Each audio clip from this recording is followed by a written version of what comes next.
ಚನ್ನರಾಯಪಟ್ಟಣ ತಾಲೂಕಿನ ಪಿ-ಕಾರ್ಡ್ ಬ್ಯಾಂಕ್ನ 2025-26ನೇ ಸಾಲಿನ ಸರ್ವ ಸದಸ್ಯರ ವಾರ್ಷಿಕ ಮಹಾಸಭೆ ಕಾರ್ಯಕ್ರಮವನ್ನು ಬ್ಯಾಂಕಿನ ಅಧ್ಯಕ್ಷ ಬಿಎನ್ ಮಂಜುನಾಥ್ ನೇತೃತ್ವದಲ್ಲಿ ಬ್ಯಾಂಕ್ನ ಆವರಣದಲ್ಲಿ ನಡೆಸಲಾಯಿತು.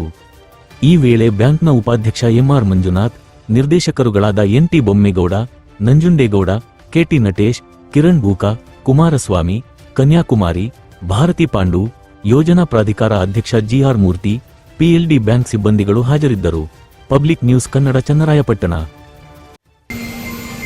ಯಡಿಯೂರಪ್ಪನ ಕಾಲದಲ್ಲಿ ಮತ್ತು ಸಿದ್ದರಾಮಯ್ಯನ ಕಾಲದಲ್ಲಿ ಬಡ್ಡಿನ ಮನ್ನಾ ಮಾಡಿದ್ರು. ಅದನ್ನು ಕುಮಾರಸ್ವಾಮಿ ಅವರು ಸಹ ಬಡ್ಡಿನ ಮನ್ನಾ ಮಾಡಿದ್ರು. ಆದರೆ ಕೆಲವು ರೈತರು ಹಸುವನ್ನ ಕಟ್ಟಿದ್ರು, ಬಡ್ಡಿ ಎಲ್ಲ ಮನ್ನಾ ಆಯಿತು. ಇನ್ನು ಕೆಲವರು ಕಟ್ಟಲಿಲ್ಲ. ಇತ್ತೀಚಿನ ದಿನಗಳಲ್ಲಿ ಬರ್ತಾ ಇದ್ದಾರೆ, ಹಸುರು ಕಟ್ತೀವಿ, ಏನಾರ ಮಾಡಿ ಬಡ್ಡಿನ ಬಿಟ್ಕೊಡಿ ಅಂತ. ಆದರೆ ಇವಾಗದಲ್ಲಿ ಇನ್ನೂ 50,000 ಮನ್ನಾ ಆಗುತ್ತೆ ಅಂತ ಹೇಳಿ ತಿಳ್ಕೊಂಡ್ಬಿಟ್ಟು ಯಾರು ಸಹ ಹಣನೇ ಕಟ್ಟಲಿಲ್ಲ. ಅದರಿಂದ ಕೆಲವು ಜನಗಳು ಇದ್ದಾರೆ. ಆದರೂ ಏನೋ ಕಷ್ಟನೋ ಏನೋ, ಈಗ ಭೂಮಿ ಬೆಲೆ ಇರೋದ್ರಿಂದ ಸಾಲವನ್ನು ಕಟ್ಟಿ ಭೂಮಿನ ತಮ್ಮ ಪಾಣಿನ ಡಿಲೀಟ್ ಮಾಡಿಸ್ಕೋಬೇಕು ಅಂತ ಈ ಸಂದರ್ಭದಲ್ಲಿ ಮನವಿ ಮಾಡ್ತಾ